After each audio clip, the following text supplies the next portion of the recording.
acquaintances, neighbors, losing our health, economy, education, social values, everything. Perhaps only the curves of negativities are on the rise.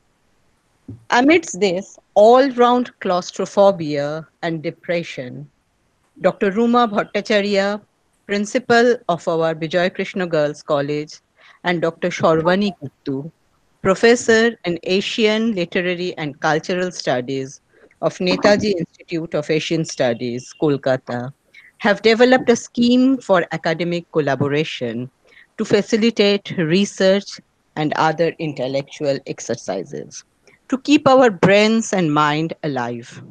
Dr. Shuranjan Das, director of NIS, instantly nodded to the proposal. As a result, today, October 20, 2020, has been a proud moment for us. We are extremely indebted to Dr. Shorbani Guptu, who is also the chairperson of today's program, and our principal madam for making this happen. Today, Vijay Krishna Girls College, Howrah, and Netaji Institute of Asian Studies are organizing a special collaborative online lecture with internationally acclaimed feminist historian Dr. Shamita Sen. Dr. Sen is currently Vere Harmsworth Professor of Imperial and Naval History, University of Cambridge, UK. Her detailed introduction will be provided by our chairperson later on. Bijoy Krishna Girls College, however, is a familiar place for Dr. Sen. On those old days, when we used to meet face to face for seminars and conferences, when we used to shake our hands to congratulate each other and used to hug each other in appreciation, Dr. Sen visited our college premises on several occasions to share her valuable thoughts. We also never hesitated to take a slice of our extremely valuable and busy times. Dr. Shamita Sen neither has refused us ever, or nor she has failed to mesmerize us with her erudite presentations, as she is being doing globally. Today, she is going to deliver a special lecture on kitchen politics, domestic workers unionize in Kolkata. Just on the other day, I have heard her splendid lecture on wives and workers, women's world of labor in the 19th century India. From the title, it seems that today's one will be the next part in continuation of her great work. Dr. Shen has a special interest in viewing the world of labor through gender lens. And here we have assembled with all our eagerness to listen her. One small request to all the attending members, except our honorable speaker, honorable chairperson, and our honorable principal ma'am. Please, friends, switch off your audio and video for the smooth functioning of the program and put your remarks and queries in the chat box only. Another sincere request, please don't jam the chat box with irrelevant comments. Now I request our honorable and enthusiastic principal, ma'am, Dr. Ruma Bhattacharya, to deliver her welcome address. Ma'am. Yes, well, good afternoon and good morning. The thing is that it is kind of a real pleasure for me to welcome today two friends, one a very old friend and another friend to this lecture.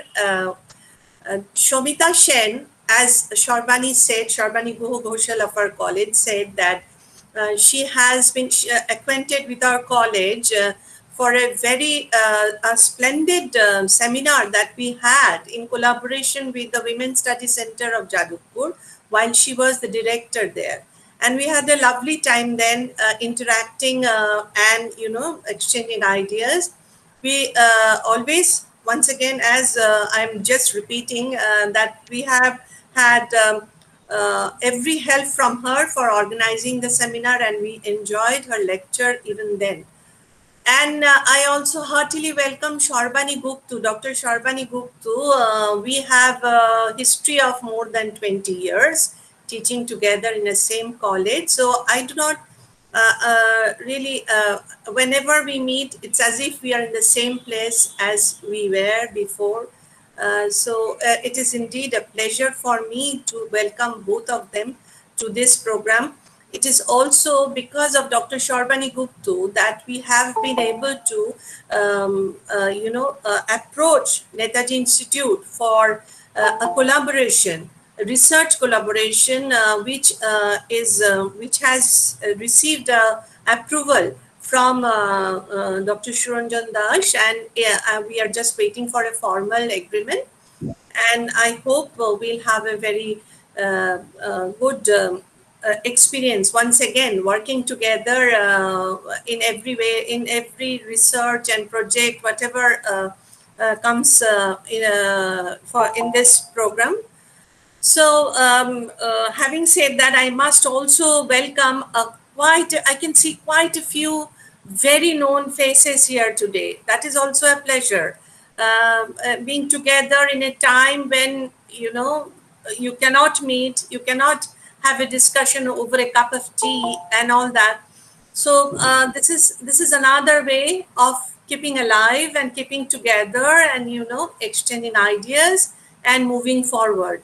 So I know we are all going to enjoy the lecture and learn a lot from what Dr. Shamita Sen has to say, which is about the topic, which is also a very a new and novel topic right at this moment.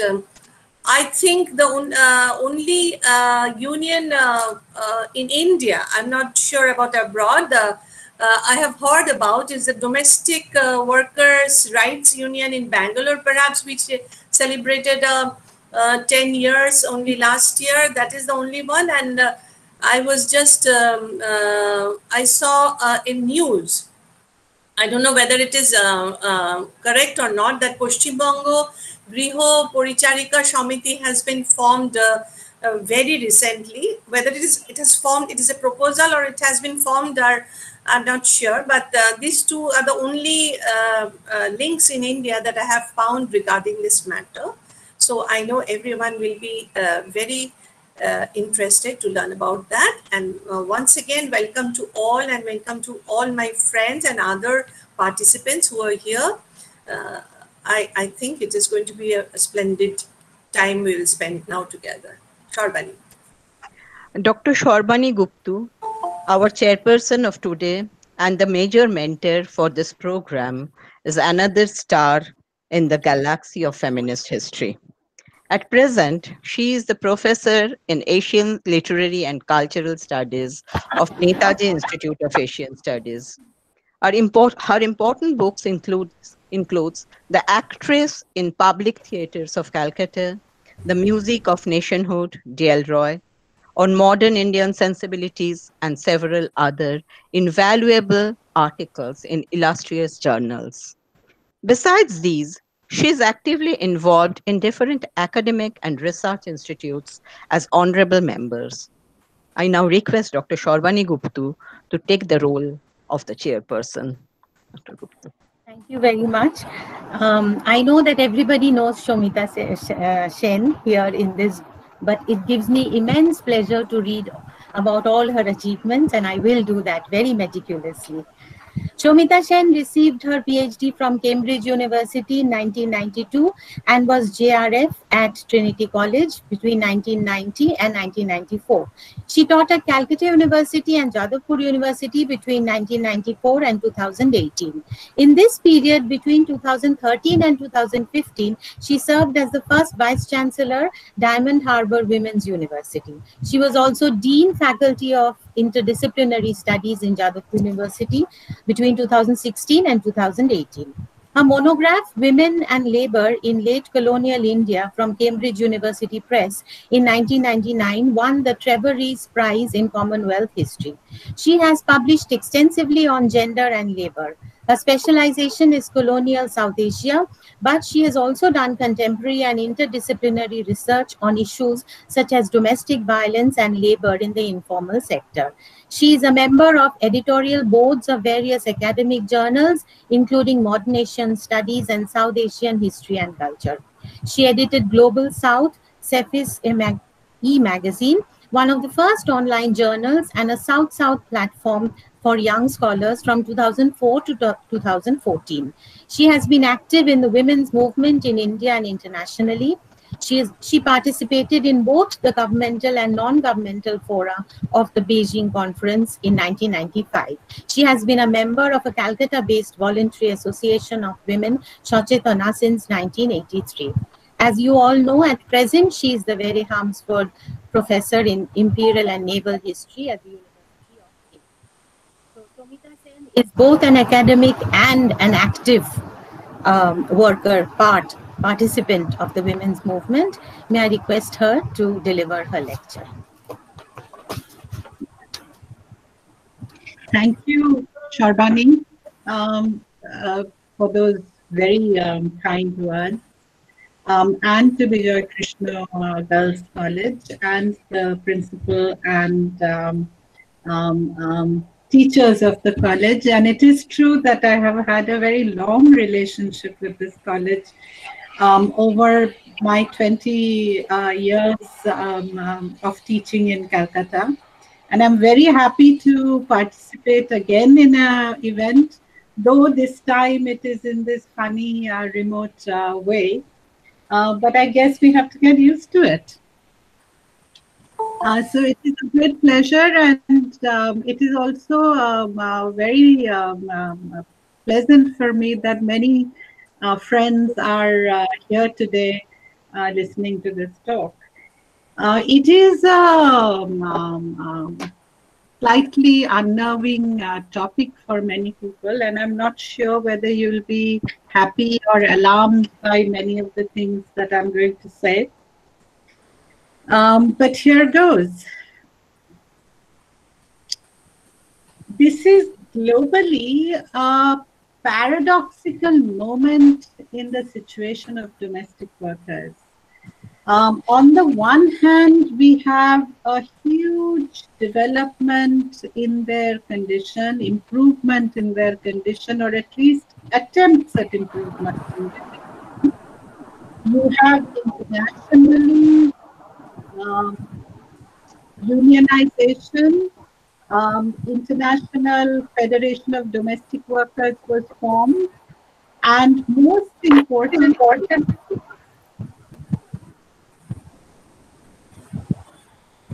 yeah, there is a little disturbance. Should I carry on or? Yeah. You want to present? You want to present? Can you see my PowerPoint? No. You have to go to present now. Did you go to present now? I did go to present now. Then you have to click on your entire screen. No, we want window. So you can see a window now.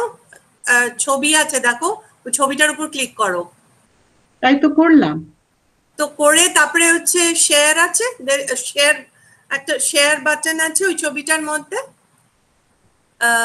Can you see it? So click on the share button. Yeah, can you see it now? No.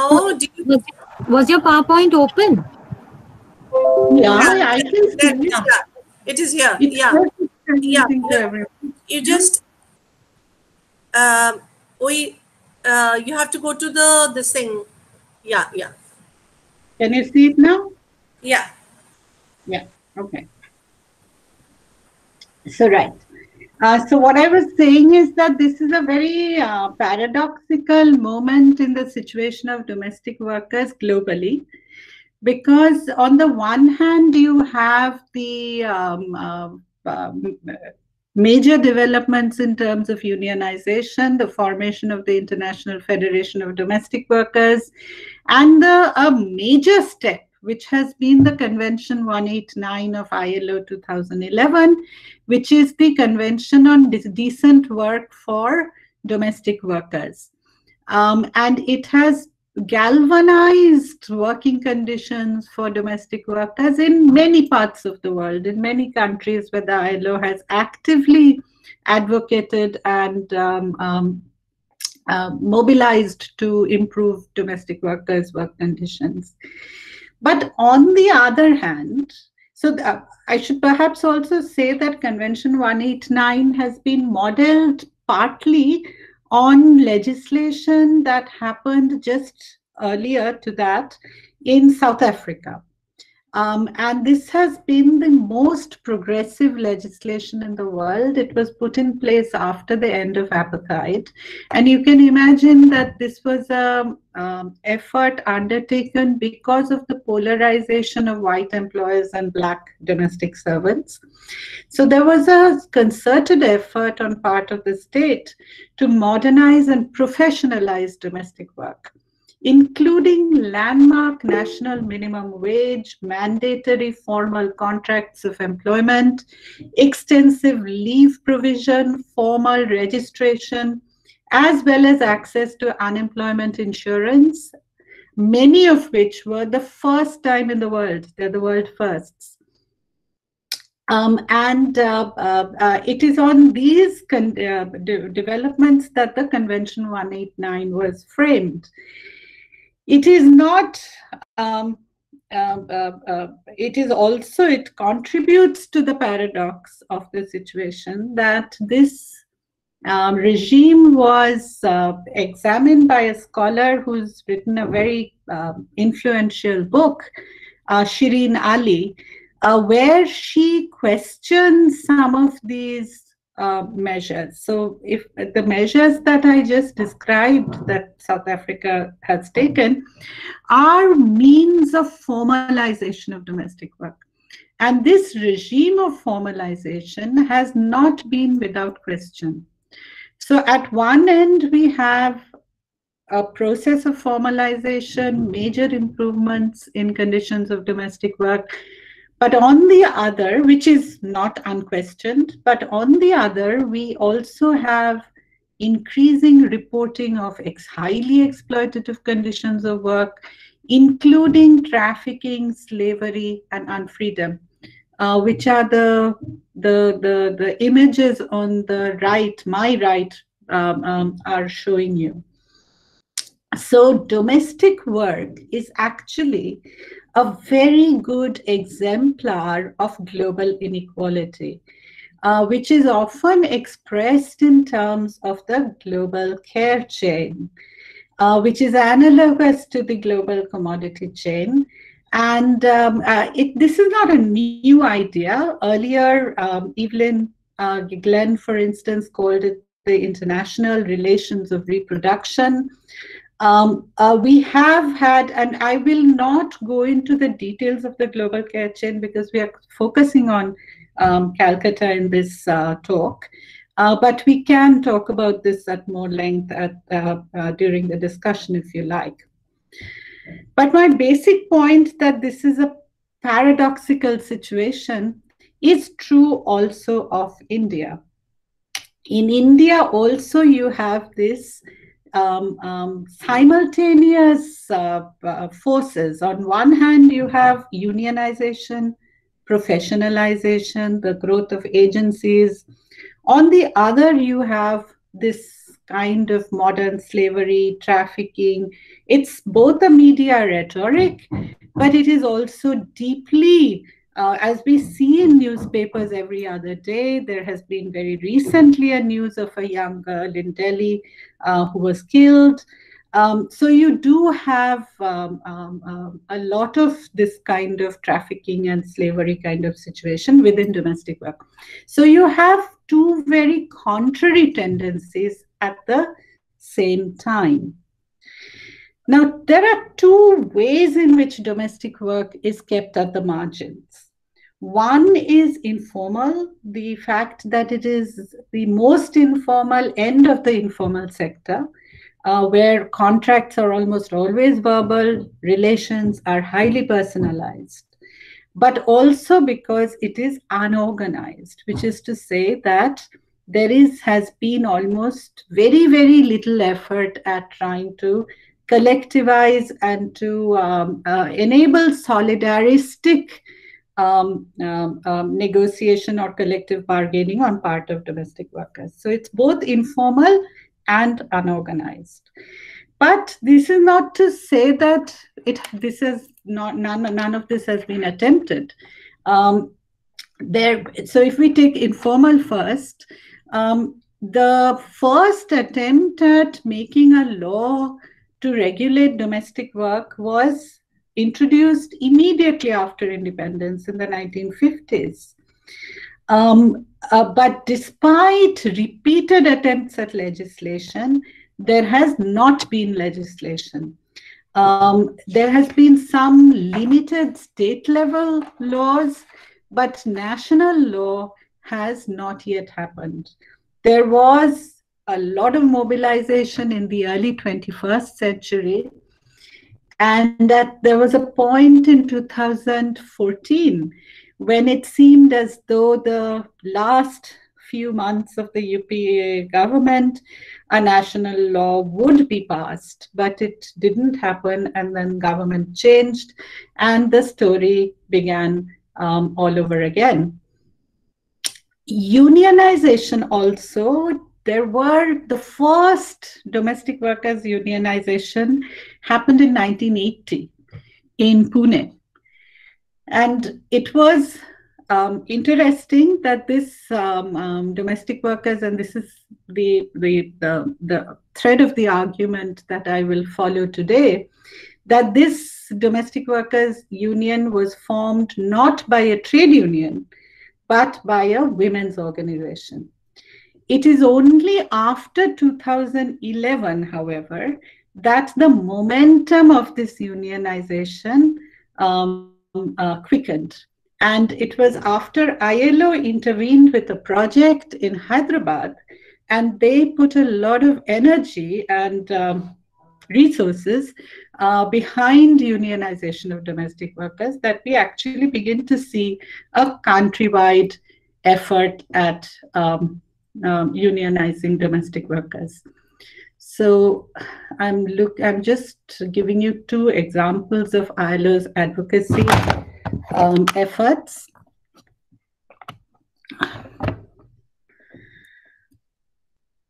Okay, so as part of these efforts, we now do have some national level organizations.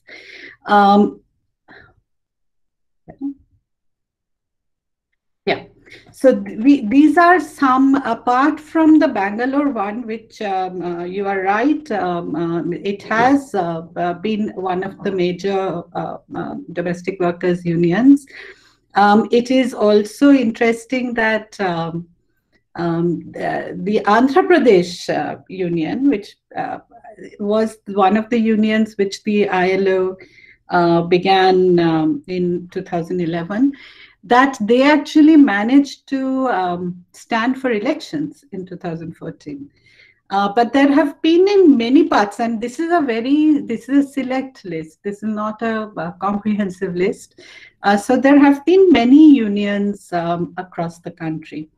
And apart from state level unions, you also have an attempt at national level organization.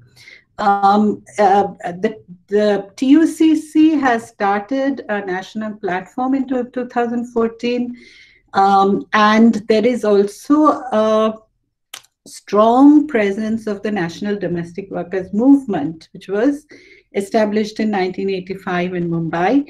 And it should be mentioned that this is the movement which really led the advocacy in 2014 for the national legislation. And they have continued to take a leading role in advocacy for various ways to improve domestic workers' working conditions. So these are very important developments in the sector. Okay, so in this context, we will now go into the question of what has been happening in West Bengal. As you all know, in West Bengal, a left front government led by the Communist Party of India ruled from 1977 to 2011. In 2011, after 34 years in power, they lost elections to a new party called the Trinamool Congress, a breakaway from the old Congress.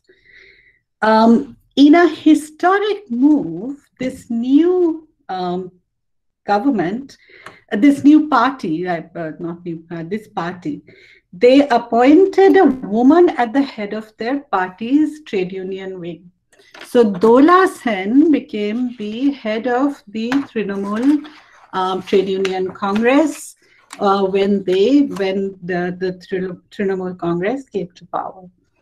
And at that time, we were doing some research on domestic workers, and we were trying to interview trade unionists to ask them their views on unionization of domestic workers.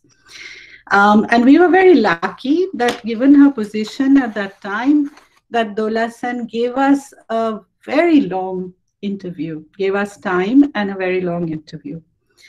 At the same time, this was 2013, we were also able to interview Shamoli Gupta, a veteran CPM leader, who was an influential leader in the women's front. And I have to say that we also made a lot of effort to try and find somebody from C2 who we could interview, but we were not very successful in doing that. But what I will, but we were able to interview several trade union leaders across the board. We weren't able to find a woman trade union leader from C2, but we were able to find other trade union men trade union leaders from C2 and INTAC and many other trade unions, and we interviewed them, we spoke to them, we invited them to our institution for workshops and conferences. So what I'm going to say now is based on these interviews and these conversations. Now, what we found is that most trade unions were skeptical of the prospect. And this conversation began in 2011, 12, 13. So in the early period, most trade unions were skeptical of the prospect of organizing domestic workers. Many of them told us they were engaged in, they were not engaged in production and therefore could not be considered rightfully subjects of unionization. In 2012, at a conference we organized of trade unionists that we organized, the response was very sharp when an activist from Durbar Mohila Samanway Committee asked these trade union leaders what we could do about a sex workers union. So there was this unease with domestic workers and sex workers and the idea of their unionization and their entry into the ambit of the world of trade unions. And I should also say that in Bengal, we still have a dominance of central trade unions. We have a relatively lower profile and smaller presence of independent trade unions. So what I'm going to say is not so much the view of independent trade unions as much as that of central trade unions. So neither government in West Bengal nor central trade unions have been open to domestic workers' unionization. And this follows a much longer pattern in West Bengal, in Bengal, of exclusion of women from the ambit of unionization. We can talk about the history later. I will not go into too much detail, except to say that in the recent past, say after the Left Front government came into power, there has been a lot of effort to include the informal sector in the ambit of unionization. Two examples might be useful to keep in mind. One is the auto rickshaws drivers who have been very powerfully unionized, though they are also at a very informal end of the labor market. And hawkers, who are also paralegal, or both auto rickshaws and hawkers are paralegal, and yet they have been brought under the net of unionization. So it does seem as though male-dominated informal sector employment is more likely to be included in unionization than women-dominated informal sector occupations. So government, both the old Left Front and the new Trinamool Congress-led government, have been refusing applications from domestic workers to register their unions. A representative of the Labour Department of West Bengal government told us that this is because government figured that domestic work did not comply with the definition of trade, since employers were not engaged in profit-making activity for which they employed the worker. Moreover, domestic workers, what we call part-time domestic workers, have multiple employers. Therefore, these were complicated employment relations and could not be registered under the Trade Unions Act, which is the 1926 Act. But strangely enough, there are trade unions in West Bengal, domestic workers' trade unions in West Bengal, and this slide gives you the names of some of them. The most amusing one is the Balurghat Agrogami Poricharika Union of TUCC, which obtained registration in 2010. So later, when other unions applied and the government refused, saying that you're not a trade, we fished out this certificate and said that you have given domestic workers registration earlier. And the Labour Department official told us that, oh no, sorry, that was a mistake. But we won't give any more registration. These the other unions that I've put in this list are unions which have formed as unions. They've applied for registration, but they have not yet been given registration. So only one union has been given registration, and that is the Paschim Bongo Griha Poricharika Samiti, as already mentioned, which received its registration in June 2018. Interestingly, this is the one union which was not organized by a trade union, but a central trade union. It was organized by an NGO. And it was backed by an international NGO, which is ActionAid. So one can conclude from this that it was because ActionAid's strength, resources, power backed this union that they received the registration. Whereas, say, Durbar Disha Mohila Grihosramik Samanway Committee was formed much before Paschim Bongo Griha Poricharika Samiti and applied for registration several years before PBGS.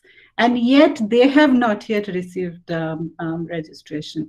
So there are many applications for registration that are pending with the West Bengal government.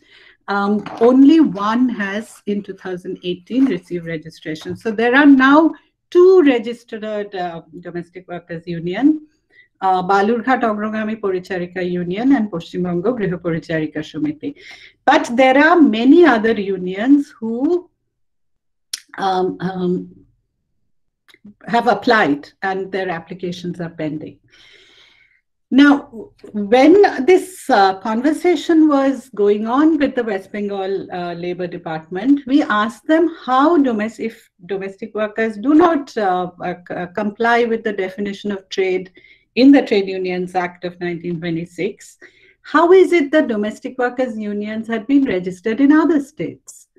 How did agricultural workers, cooperative workers, many other informal sector workers who do not quite fit into this trade definition, how is it that they were registered? And we were told that the government, state government, has the privilege of interpreting the act. And this was the stand taken by West Bengal government, which is an arbitrary answer. There is no logic given to us. Privately, some Labour Department officers told us that the main problem is that the department doesn't have the infrastructure to deal with disputes on a scale likely to be unleashed by domestic workers' unionization. We took a petition to the then Labour Minister, And he told us, he looked at us as though we were asking for something very unreasonable. And he asked us, do you want people with flags marching into middle class homes? So there is something more than just infrastructural problems or definitional problems or even political problems. There is a perception problem here. In 2016-17, there was a circular from Government of India asking states to ensure that labor laws such as minimum wage were applied to domestic workers. And this was one advocacy point among domestic workers associations for a long time in West Bengal. I have been part of many petitions and many representations to the government to include domestic workers in the ambit of minimum wage. There are about 10 states in India now which have included domestic workers in the minimum wage schedule.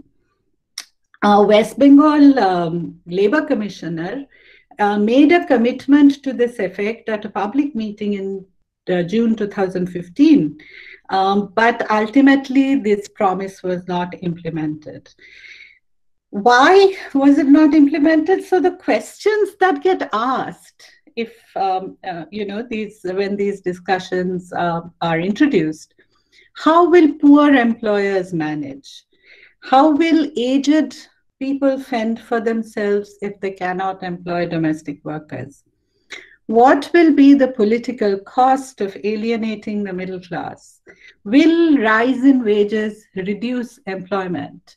These are tricky, some of them are difficult, some of them are perception questions, but these are questions that have plagued the whole issue of unionization of domestic workers.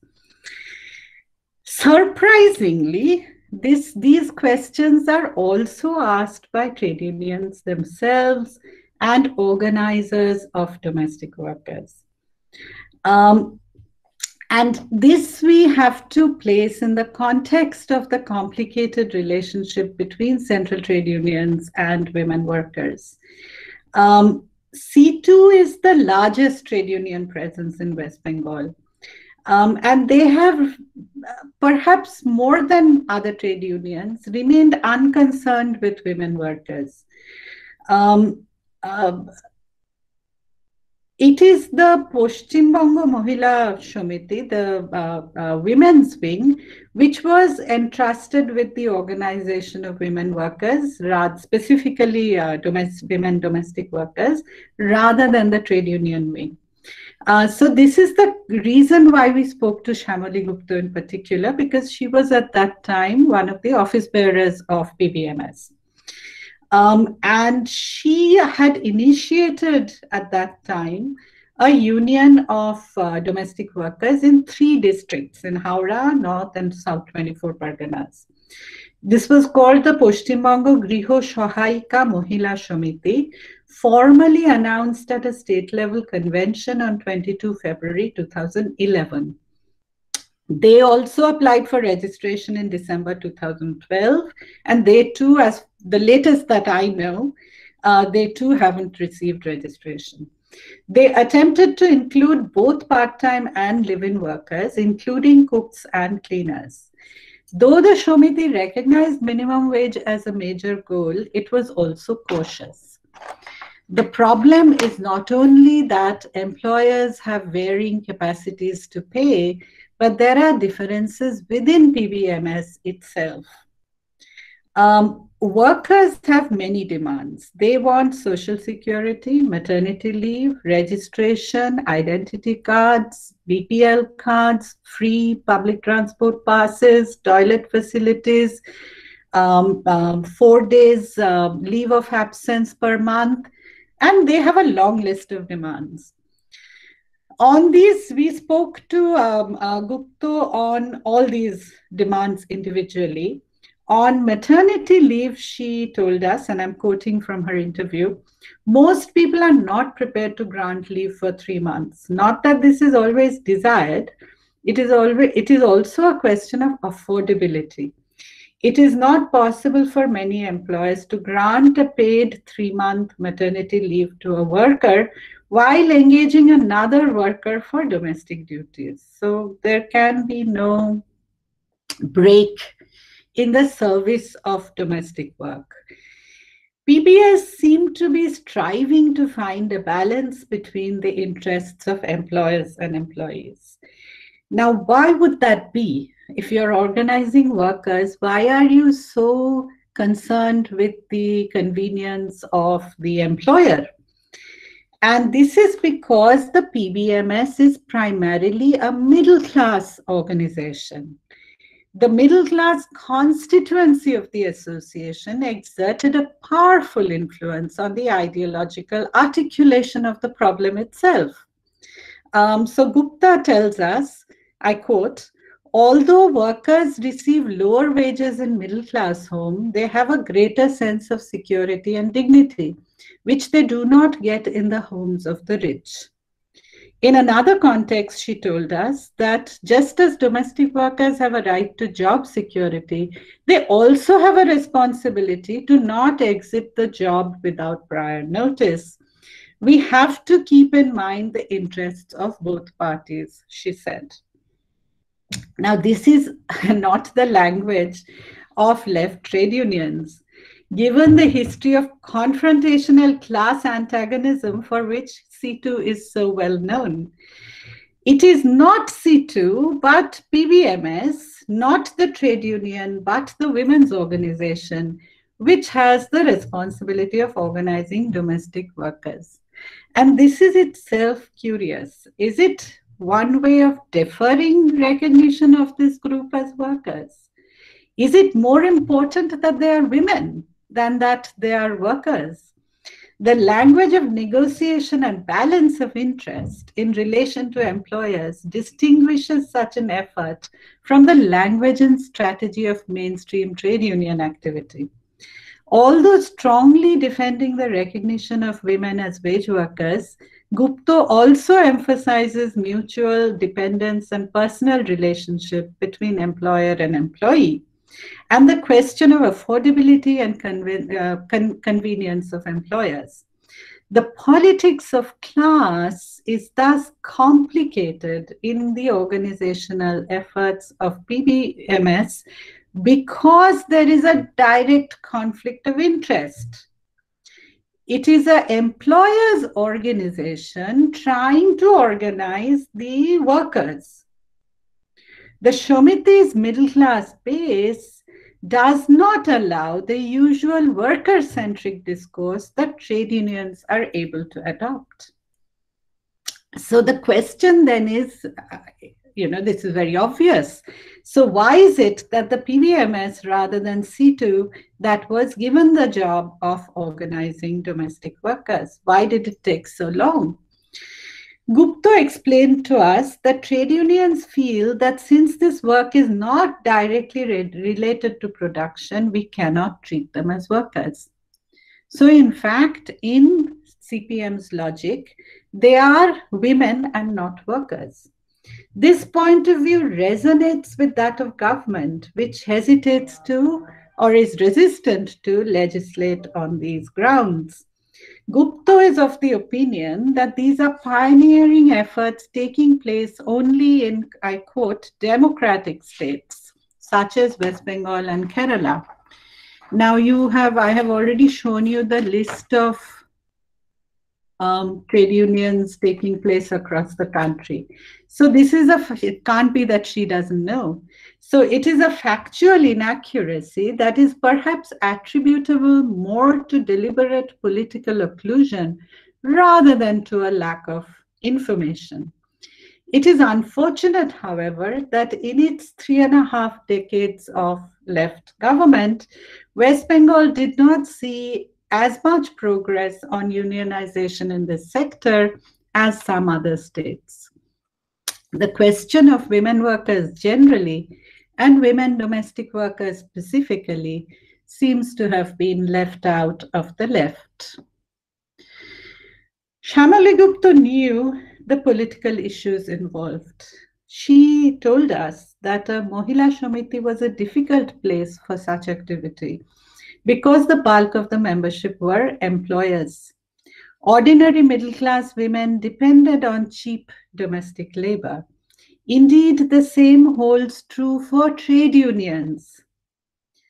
So, the way I explain this always is that I, as a middle class person, I can organize factory workers because I'm not a factory owner. It's easier for me to, and I don't know a factory owner.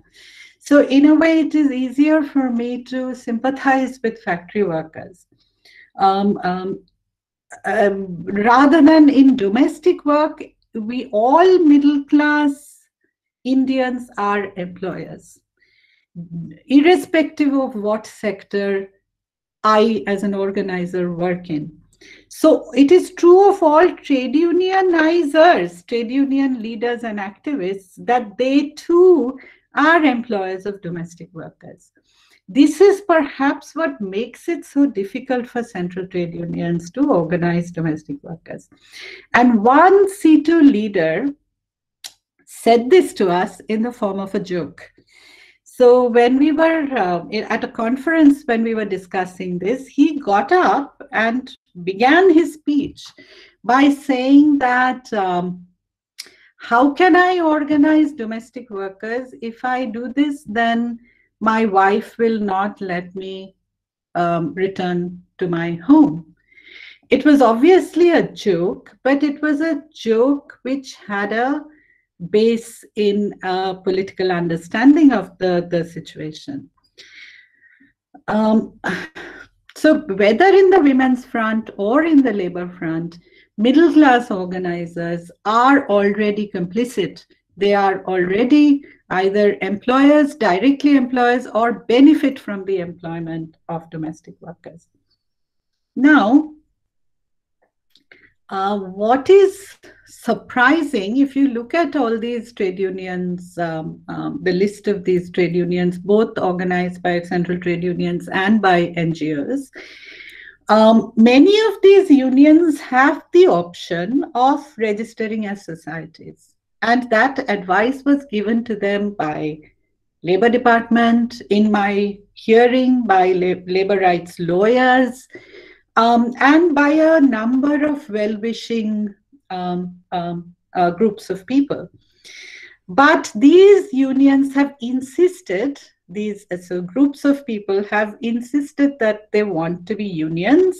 They want to be registered unions. They do not wish to register as societies. And this brings us to another very interesting paradox.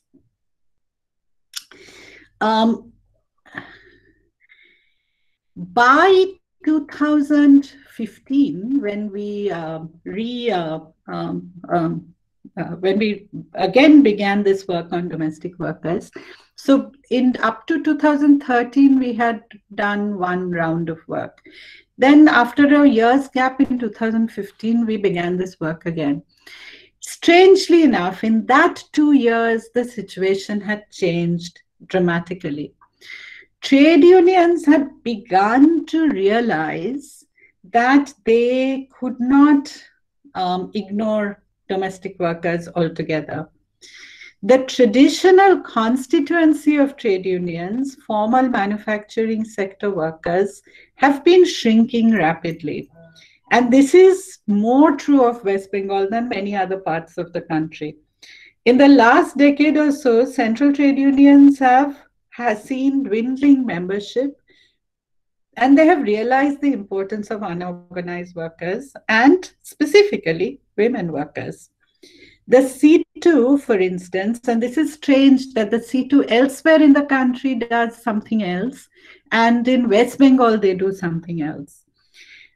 Nationally, the C2 now claims that its women membership outstrips men's. They say that it is something like 60% of the total.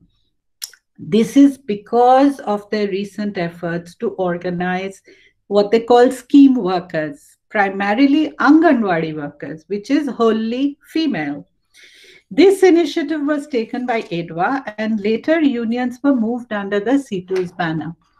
Several domestic workers' unions were also organized in this way, most famously in Pune, where EDWA organized a union and then it was transferred to C2.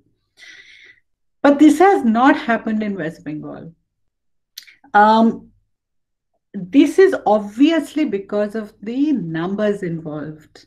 So what is interesting about domestic work is that it is so informal that we actually don't have good numerical estimates of how many domestic workers there are in the country. So from a formal estimate in 2010 by the NSSO of 2.52 million to NPWD's petition, which says 50 million, you have a huge range. I mean, between 2.5 million and 50 million, there is no comparison. It makes nonsense of the number. But whatever, whether it's 2 million or whether it's 50 million, the fact that domestic workers, in West Bengal, domestic workers are nearly a quarter of the total female workforce. So given this numerical importance of domestic workers, it has been increasingly brought to the attention of trade unions that they cannot ignore domestic workers as an important constituency of unionization. But this is another very paradoxical situation that we have before us. Formal sector workers, women workers in the formal sector, have been increasingly disillusioned with central trade unions. And we see that example very clearly in Kerala. So Kerala is the other bastion of left trade unionism. The C2 has been a very powerful presence in Kerala. But in 2015, a strike by women workers in Munnar tea plantations grabbed media attention because it was organized by women who threw out trade union leaders. When trade union leaders went to visit them to take leadership, they were thrown out. Women said that they do not trust central trade unions and their leadership, whether it is left or right or communist or Congress. And the Pembila Orumai, the Unity of Women, organized this strike and they kept the leadership in their own hands. And this is not wholly new. A few years before this, in 2009, Penkutam, or the crowd of women, was also established with 6,000 women workers, and they also refused to affiliate with a central trade union. So what is the paradox then? The paradox is you have formal sector women workers who were in central trade unions, who are seeking to leave central trade unions, who are saying that their interests have not been sufficiently protected or they paid attention to by central trade unions. They feel betrayed by central trade unions, and they are wanting to leave these central trade unions to form their own organizations.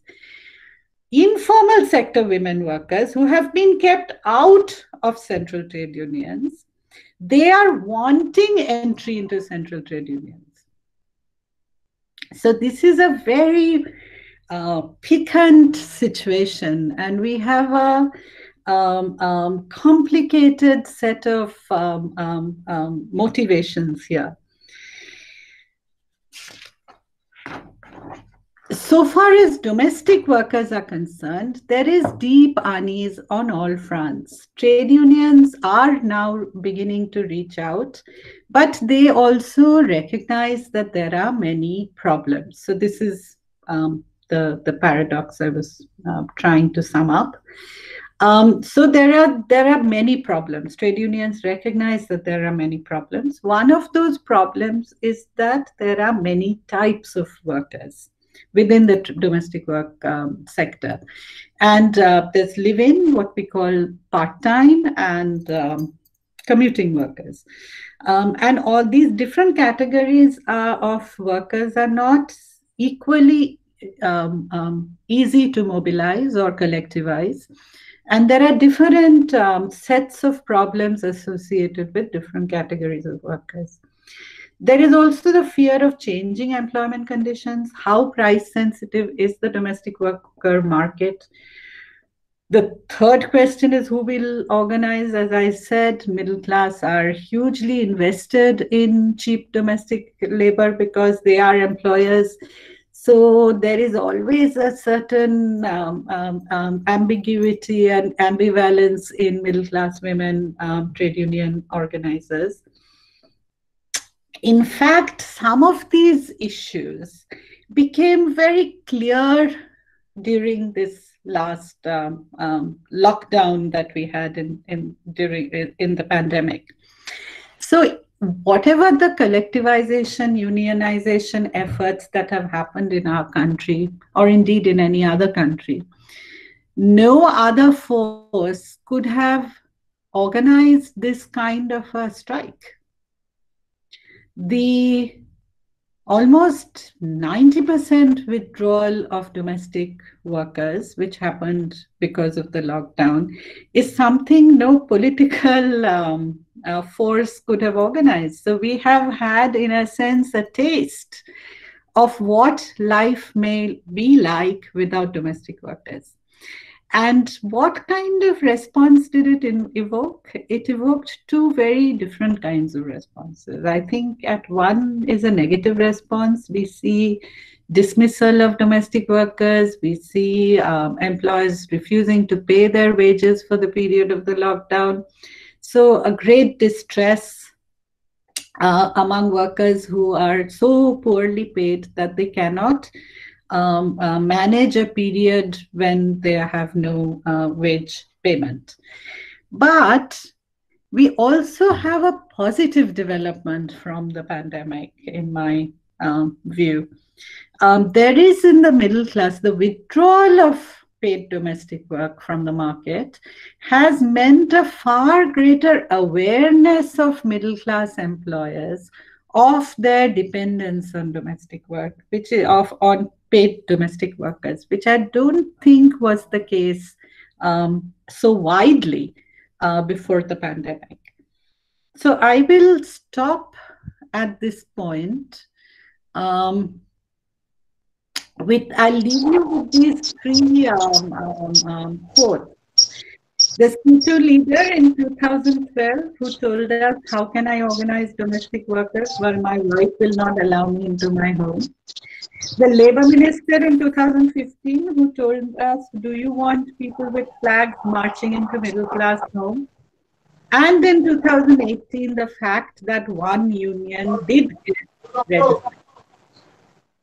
So I will now leave you to answer this question. Do you want people with flags marching into your kitchen?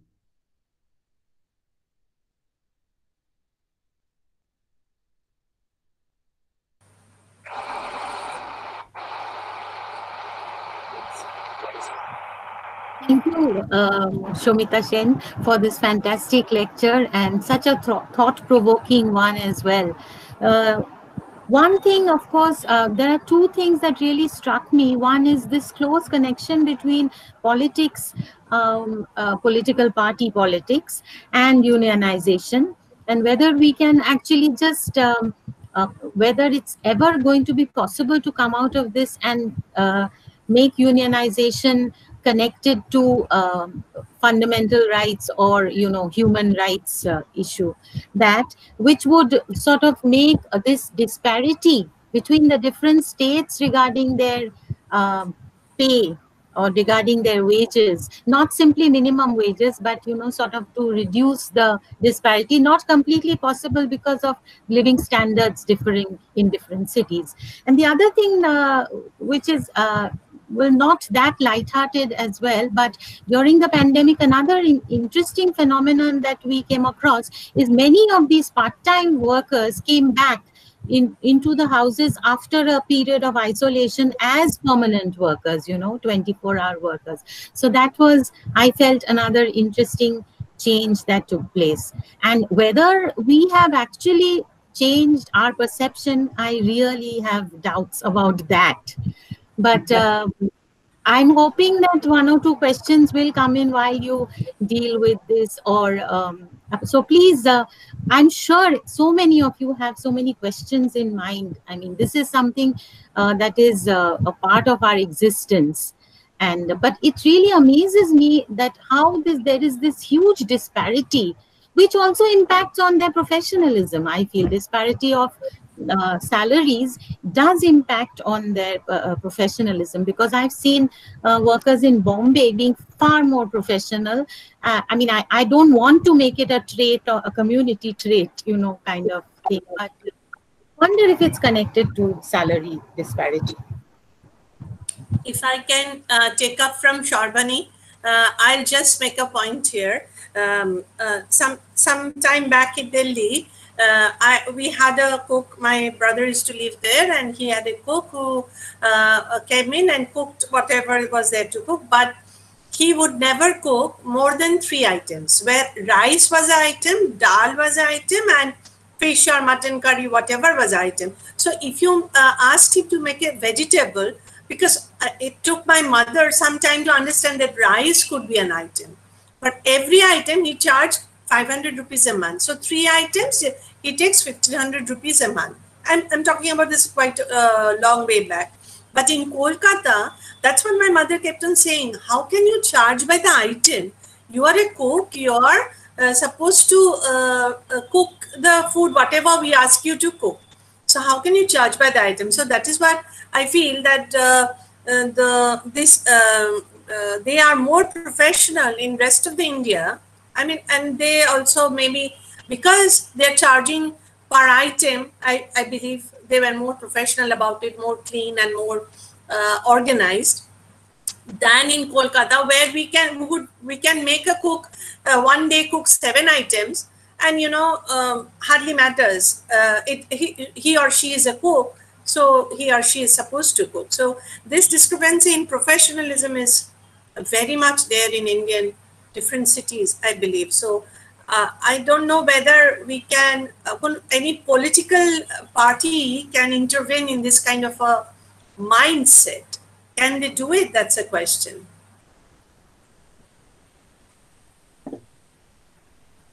Should I answer now, or should we collect questions and then? Yes. I'm still waiting on for people to put in questions. So why don't you start maybe? Yeah, start with the answer. So to start with Ruma's question, Ruma, that's a very interesting question. You've actually, you've put your finger on the nub of the matter, in a sense. So exactly, I mean, see, wage rates are if suppose this cook was working in a restaurant, yes, rather than in a home, then there would be some clear rules, like there would either be so wage rates are determined by time or fees. So clearly, this arrangement that this cook had with your family was a piece-rated arrangement, that I will cook 3 items. It may take me half an hour one day. If you have a complicated dish among the 3 items, then it may take me 1 hour another day. But I will do it by piece rather than by time. Yes. In Calcutta, often, for instance, you have time-rated contracts, that the cook will come for 1 hour. Now, she may cook 7 items in that 1 hour, or she may cook 3 items in that 1 hour. But in this context, if you, I don't know if you're aware of a book by Raka Ray and Simin Kayum, which they call, the title of the book is Cultures of Servitude, in which they have argued that in fact the domestic worker sector is imbued more with the culture of servitude, of servants. They're more servants than workers. So it is not a contractual relation of work so much as a personal relationship of service. And I think what you have told us is precisely the contrast between these two relationships. A personalized relationship where your mother will tell your cook, আজ একটু বেশি করে দে, আজকে দুটো item বেশি আমাদের লাগবে, or বাড়িতে Yes, লোক খেতে আসবে, প্লিজ একটু বেশি করে দে, and she yes, will do it. But in a more contractual regime of employment, that should not happen. true. So basically, what we are looking at in the domestic work sector is a passage from this personalized servant kind of relationship to a more contractual worker kind of relationship, because that protects the worker more. Yes. Um, but it is not a settled question, because that No, is but very then also they become, their attitude also becomes more professional. At least I feel that, because they will cook 3 items, clean and do it nicely, and leave it ready to be served and all that. But when it is only servitude, they will finish it and go off. So that there is a difference in attitude also. If you formalize it, I believe better, you get better efficiency. That's my perception. That's my perception. The point of view of the workers is, so there is one group of workers will tell you, we want a more contractual relationship, we want a clear set of rules by which we will work. But other workers will say that, everybody babyটা ভালো. He helps us, he gives us extra money. So there is an investment in the personalized relationship, even on top of the worker. This Yes. is not a step. It's a controversial issue. It's a matter of debate. And it needs to be discussed much more as to, I have a very clear view on this. I think a contractual relationship is better. But we can, other people may have other views. To Shorbani's question, whether unionization is a HR issue, that is exactly what ILO is trying to argue. And that is the ILO's activism, which began in 2011 in Hyderabad. That is why it has led to the spread of unionization across the country. But it is, if you ask the question of why domestic workers want trade unions, why are they not willing to register as society? What is their perception is the value of becoming trade union. Then it is not just the formal piece of paper that they want. They want the political clout of the trade union. So ultimately, to make the trade union effective, you do need the political backing. So it is, that is what makes it more complicated. Your patented point is well made.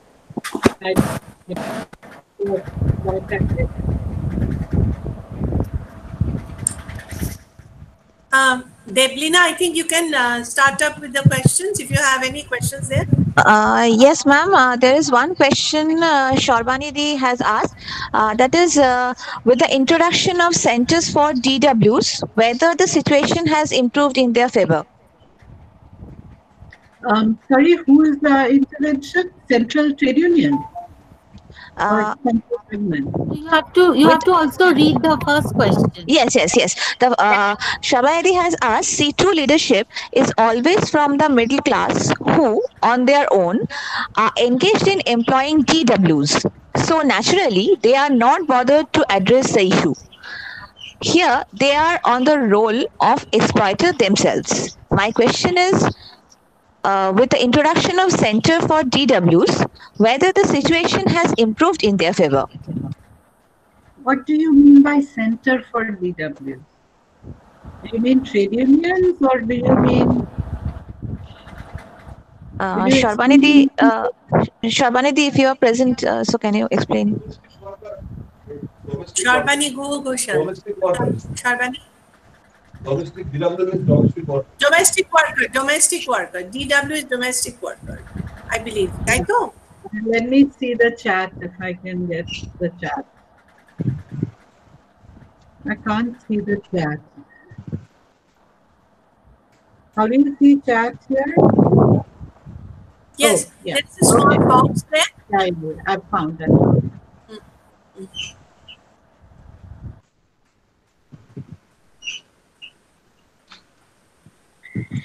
If you mean by centers for domestic workers, trade unions, then the situation obviously has improved somewhat. The women who have come, so these are, I mean, I'm reporting the setting up of trade unions as a very positive story. But I should also, I suppose, have said, given you a qualifier, that these are still a drop in the ocean. I mean, if you're looking at the millions of domestic workers in our country, these few trade unions have covered only a few thousand workers, even if there are many across the country. So, no, I wouldn't say that the trade union is also a magic bullet that it will solve all the problems. But it does help you in collective bargaining. It helps you in dealing with. So, a lot of these trade unions, for instance, have managed to fight and get wages that have not been paid, or sexual harassment, or unfair dismissal. So trade unions, collective bargaining always gives you more strength and is bound to improve your, except that it has to be much more widespread for everybody to benefit.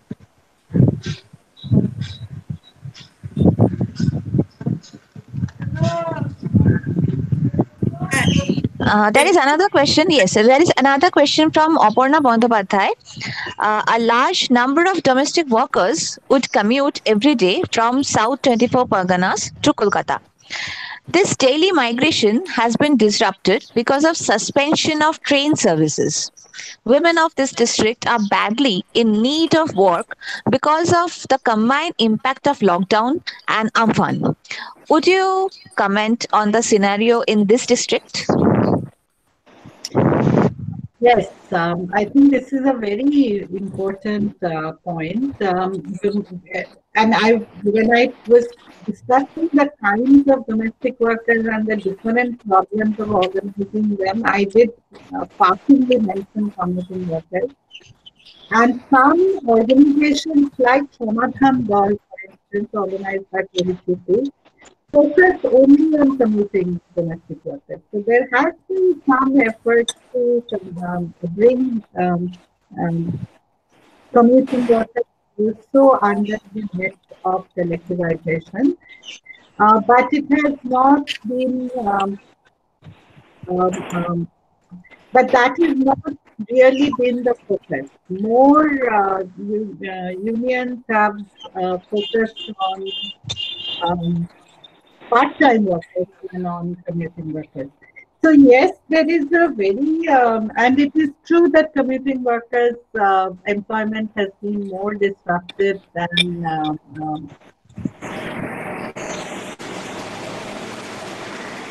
Okay, we have another question from Sophie Joseph. In movement against manual scavenging and bonded labor, the mobilization has witnessed creative engagement with anti-caste mobilization in advocacy and outreach activities.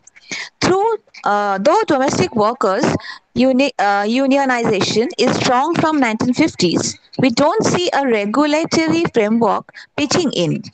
Do you think that it is important for the domestic workers movement to engage with anti-caste mobilization to politicize or address dehumanization and perceiving domestic work as bad work or outcast work? yeah, that's also a very important question. I would say two things. One is that actually unionization from 1950s has not been very strong. We have only seen serious unionization activity from 2011. Before that, it was like one or two unions across the country. For a country as vast as India, I would not say that is, very effective in terms of mobilizing the sector. So yes, the question of caste and domestic work has been a very troubling one, We don't have a lot of research on that. We don't have, I think, enough data on that. The West Bengal scenario is a little different, perhaps, from many other parts of the country in that respect. Um, but your broader question, whether we need a regulatory framework, I have no doubt that the answer is yes. And I have always been part of all the national lobbying efforts and advocacy efforts for a national regulation. And I do think that state regulations are also a solution. I'm not a great believer in the national level solution to all problems. It's the best solution kind of argument. And I think since labor is a state subject, there is a great deal state governments can also do. But you do need strong advocacy efforts in all states in that situation to get, so that the coverage of this regulation is at the maximum, so that all state domestic workers in all states have some protection. But certainly, I know that, I mean, I've worked on labor for many years. So one of the things I know that very well is that labor laws are made only to be broken. Implementation of almost all labor laws are very poor. But if you have a law you can fight, you have something with which to fight. And so regulation and unionization, in my view, go together. And it is best if they happen together. Then unions also have a framework with which to fight. And only laws without unionization, without association, tend to be not so effective. So my answer to that as an activist rather than as a scholar would be that the two should go together. Thank you very much, ma'am.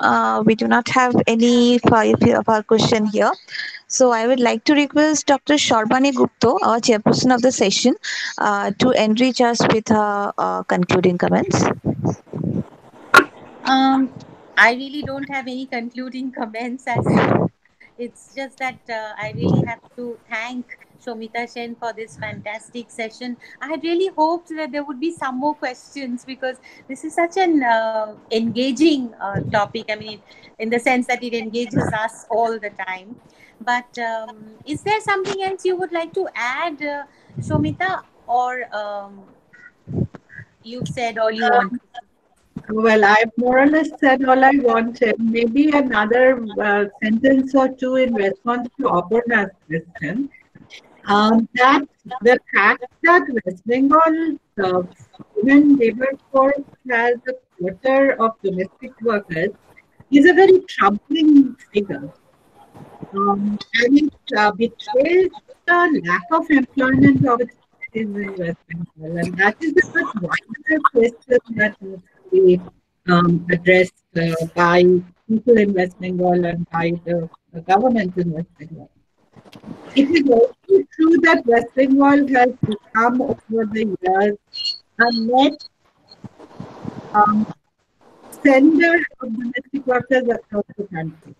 So if you go to Delhi, Bombay, Bangalore, then domestic workers are Bengalis, a large proportion of domestic workers. So actually we are suppliers of domestic workers in many cities of India. So there are two issues there. One is that domestic, it is at the lower end of the informal sector that our workers are taken. Also, it is that migration is an important aspect of domestic work that we need to If I may I would just like to thank Shamita very much, and I think Sharbani, this is a very good idea. You know, we can start our research project in collaboration that we are going to do in Howrah. That we can do a primary study in the district of Howrah in terms of domestic workers as a comparative study to some other district. And I think it will be a very interesting thing to learn, not only learn, it might bring into light a lot of factors that have been affecting these domestic workers in West Bengal district wise. We can do that. We can concentrate on Howrah, and then we can, start comparative studies if we can manage to get primary data. It would be a very, you have given us a very good idea, very good, line of research work, Shamita. And so hopefully we'll be, and if we do that, we are going to bring you in as a, one of our guides in the system. So I hope it will be a very good venture. Isn't it, Yeah, Sharma? It might not yeah, of course it is. I look forward to it. But Shomita, there are two small questions. If you have the Oh, time, there are still questions? Oh, yeah. okay. Yes. Enough? There is Yes, ma'am. one by Nandini Bhattacharya. We were all together in Calcutta Yeah, College. Nandini is here. Bah. Yeah. Yes. So she is asking, I was wondering about the immigrant domestics and their protections. As we saw the insecurities, how and how far trade unions can actually help them. And Shorbani Guho Ghoshal has made a fantastic question is when she's asking that who are in a better position, the domestic workers or the sex workers? Yeah. Let me start with the second question first because it's a very fascinating question for two reasons. One is, I mean, it it is almost impossible to answer in a better situation because obviously individual domestic workers and individual sex workers are in different kind of positions. So in both sectors, you have well-paid people. So you can have domestic workers who are paid as much as 20,000 rupees a month. And you can have sex workers who earn huge amounts of money. So you cannot really compare the sectors in quite that way. But what is really interesting is the interrelationship between the two sectors. And because I can't say how happy it makes me, Rima, that you are planning to do this research because it is such an under-researched subject, and It is. it so badly needs more research. So Yes. when we started doing the research, we realized how much relationship there is between domestic work and sex work. Those sex workers, when they retire from sex work, often become domestic workers.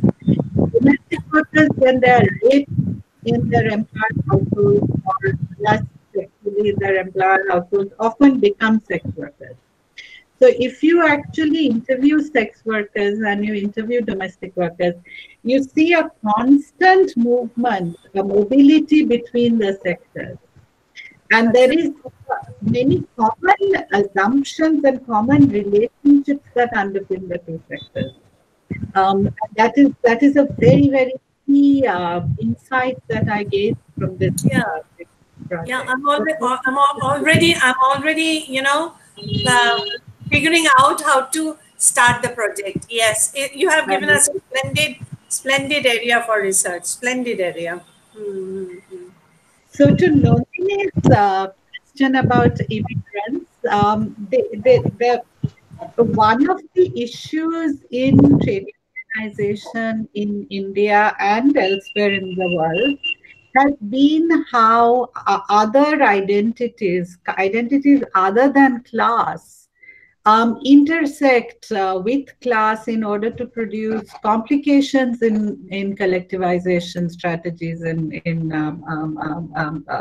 solidaristic politics. And therefore, so if you say, look at trade unionization of domestic workers in Delhi, then you will see these problems of Bengali workers and Bihari workers and Delhi's own local workers crop up. And they're bound to crop up because these are competing segments within a very informal labor market. But these are issues that trade unions have a lot of experience in handling. And I don't see that this is an impediment to unionization. I just think these are things that organizers have to be aware of. And trade unions can help, I think, migrant domestic workers as much as they can help local domestic workers.